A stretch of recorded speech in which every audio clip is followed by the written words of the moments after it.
Hello, back again to do another unboxing and review. So as you can tell, we're going to be looking at these pens today, and this is kind of an ongoing series I've been doing. And in case you haven't been following, I'll just give you the quick rundown. I'm looking for a fancy but everyday pen that I can pick up at my big box store. Although the kit can be over $10, each pen has to come down to be $10 or under. And I want the pen to be primarily metal. They may not all be entirely metal, but I want a big portion of it to be metal. And it also has to have a design that can be used in the office. So nothing so zany that it's just going to look ridiculous. Alright, so with that being said, we've come to Papermate. We did Sharpie before, now we're on Papermate. This is their profile ballpoint pen. And you can see you get two in this kit. They say they're made of stainless steel. It looks like the barrel stainless steel. We'll see how much beyond that is metal. Anyway, and then these are 1mm medium point. Okay, so let's go ahead and take a look around the box. Alright, so here we are. These apparently are relatively new. There you see, profile, pretty shiny. Okay, looks like they have this grip exposed here so you can touch and feel. You know, it's your typical kind of rubberized grip there, but you can definitely feel the body underneath, so it's not squishy, I'd say. Yeah. Anyway, flipping around on the back, kind of have what looks to be like a black and white of the pen, barcode, some other stuff. Talking about, there we are, kind of that's just repeat of what was on the front. Stainless steel barrel, so yeah, it looks like at least here to here will be metal. Hopefully more is, but we're only promised the barrel, so anyway. And yeah, so okay. Alright, so overall impressions of the packaging, and I'll make this quick because, I mean, really what is there to say? You have two pens under plastic mounted on a card. So the front is pretty good. Pens are nice and shiny. They reflected a lot of light, caught my eye. Coloring is, you know, cool. Got red and blue. But one thing I didn't like was the back. Now, I know you're going to say the back isn't as important because hardly anybody looks at the back and blah, blah, blah. But still, this here is, you can see if it's coming up on camera, it's just this, it's like basically paper. So yeah, it easily can get wet, stained. But probably the biggest issue was most of these had already fallen off the hanger. The reason why is that this is only cardboard up here, so you know, even mildly rough handling of the item can cause this to tear, and then hence it just falls off the rack. So what they had to do to get them all back on the rack is they had to put these thick plastic stickers that essentially cover this area here. They are clear, and what happens is that reinforces this area, and then this reconstructs this hole, right? So if it was torn, now there's plastic up around here, so you can again put them on the hanger. Wouldn't be necessary if this was not paper. So got the job done, but I think they could have done a little better. But at least the front looks pretty.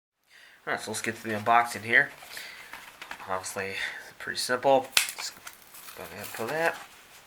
Try not to destroy the card, but what happens, happens. Okay, so not too bad there.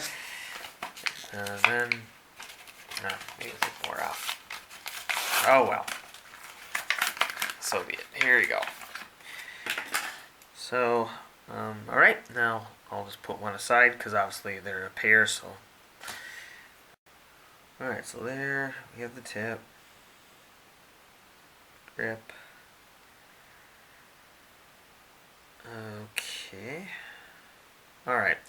So here's what I'm gonna take. Oh, let me flip it around here so you can see this. There we go. Profile.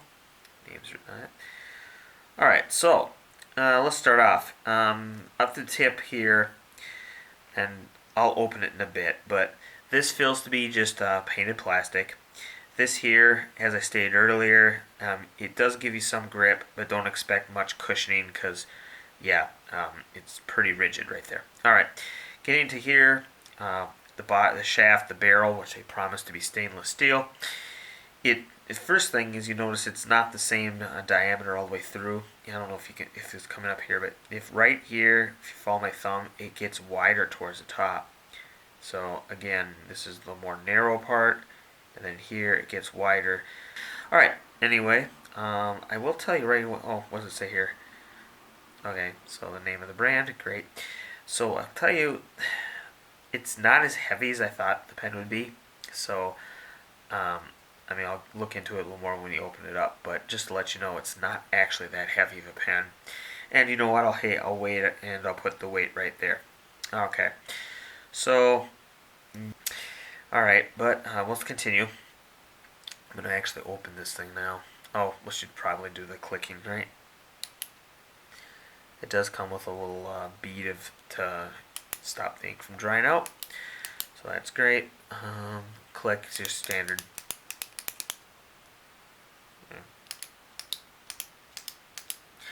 And this feels to be plastic as well.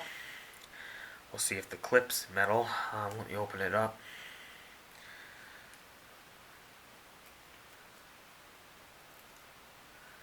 Okay, ink cartridge is the kind of the straw type, right? Nothing.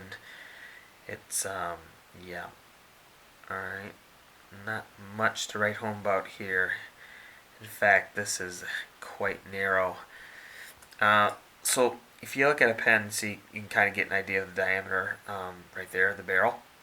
It could obviously accommodate a bigger ink cartridge in this thing. This thing is actually really narrow. Okay, and then here we are.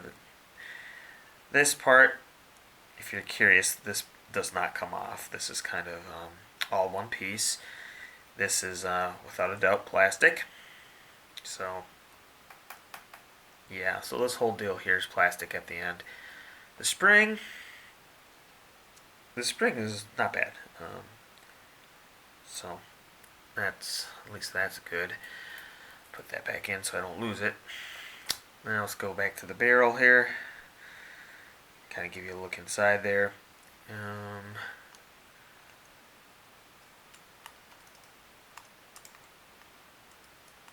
Yeah, now filling this part here is definitely plastic. And then let's see if the clip, I'll try to see if that's plastic. Okay, with that being the case, let's go ahead and put this thing back together. And yeah. And I'll go ahead and test to see how it writes, because that's kind of important for a pen. Alright, so for the writing test, I went ahead and compared the pen the review's on right here against these two. So right here we have your buy in bulk cheap Bic pen.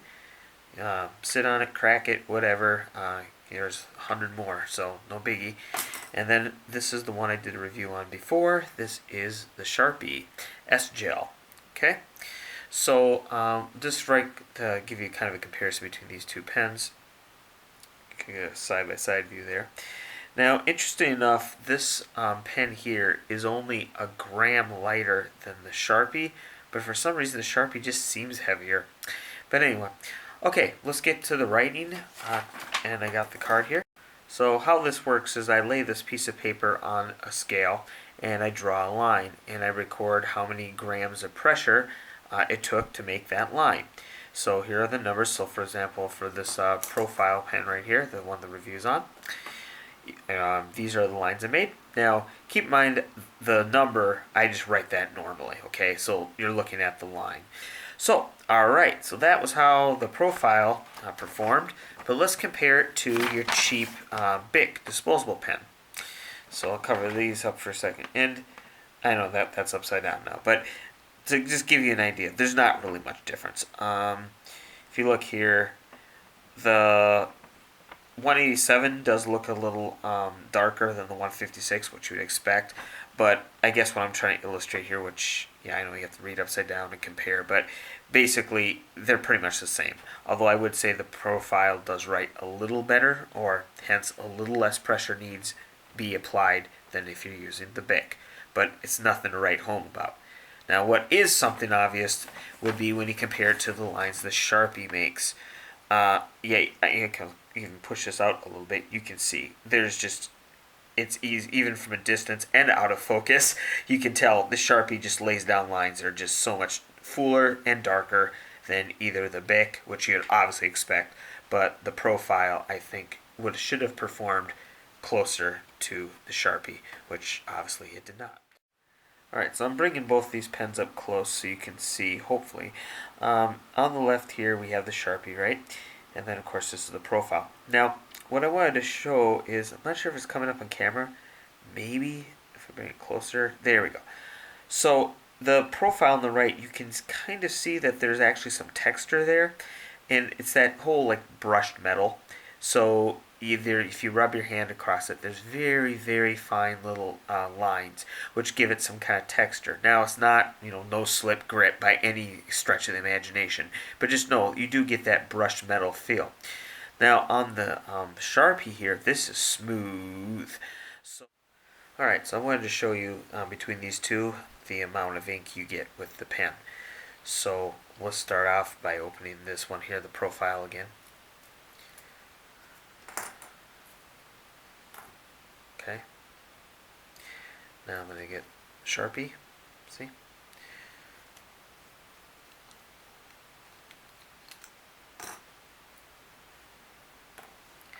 Now let's look at them side by side. Yeah. Alright, so in conclusion, would I recommend these pens? Well, compared to your standard cheap throwaway Bic pen, yes, of course. However, compared to something like the Sharpie S-Gel or other pens of that nature, I would definitely go with the S-Gel. Now, the reason why is because this pen's severe ink deficit. I just don't understand why a pen that has a barrel this wide has a super narrow, thin little needle ink cartridge. It just, what? Anyway, so, and also S-Gel writes such darker and smoother and kind of fun to write lines compared to this. Now, since I am comparing it against the Sharpie, it's only fair to mention prices.